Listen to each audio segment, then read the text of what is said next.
Hey there, thank you for joining me. Today I'm discussing the 5 things that I wish I knew before joining the Army. If you're new here, please click subscribe. Now let's get started.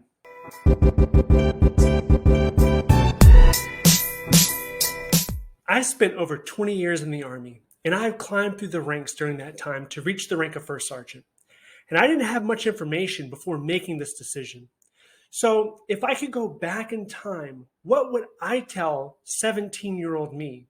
Well, let's talk about it. Number one, take control of your career. If you take an inactive approach, then the Army will send you wherever it wants. However, if you take the initiative, reach out to your branch by either email or phone, you can actually influence where you will be sent in regards to location and assignment. I personally called my branch, which was the engineer branch, and requested to go to Hawaii. Twice, and both times they worked with me. I ended up on that beautiful island for over 7 years. I also called branch to get an ROTC assignment at a university, and I managed to get that as well. If you just sit around and wait for the Army to act, then you'll probably end up in a place where you don't really want to be. Number two, go to sick call. I was a combat engineer, and I noticed in a lot of combat occupations, it is strongly discouraged for guys to go to sick call. This is for a lot of reasons. First, you could look weak. Second, you could feel guilty because maybe another soldier has to pick up your slack. And third, you miss out on valuable training, and maybe your reputation takes a hit. However, you need to have all of your injuries well documented because when you leave the military, the Army and the VA will conduct examinations based on that documentation. If you don't have proof of an injury, even if it had occurred, you might not get the proper credit or compensation for that injury. As I recall, I think I went to sick call maybe 3 times in a 20-year career. And as a result, as I was preparing to retire, I had to scramble to schedule medical appointments before my retirement date.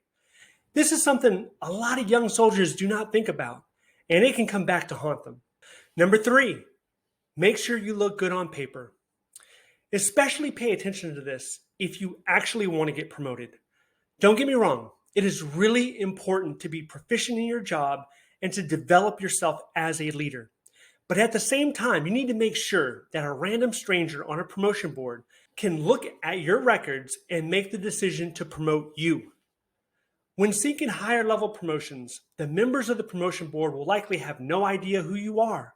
That means you need to make sure that the type of soldier you are is reflected in your records. So this means to ensure your physical fitness scores are high, your weapon qualification scores are high, you have all of your college credits and degree accurately reflected in your records, and you have consistent and strong performance evaluations. If you do not care enough about your military career to update your paperwork, then no one will. Number 4, seize opportunities. There are so many opportunities that you can take advantage of in the military. If you stay idle, these opportunities will pass by. Some of them are listed in the HRC website under your career manager, which I'll leave a link in the description below. For example, you can serve as an embassy attaché at one of the numerous embassies across the world. You can serve at a university and train the next generation of officers. There are multiple fellowships, to include congressional fellowships, that allow you the opportunity to earn a graduate level degree while working on Capitol Hill, and numerous of other opportunities if you take the time to seek them out. Also, if you do not have a degree, then use tuition assistance to start working towards completing your associate's, your bachelor's, or even your master's degree. And check out my video on why you should get a degree while you're in the military above.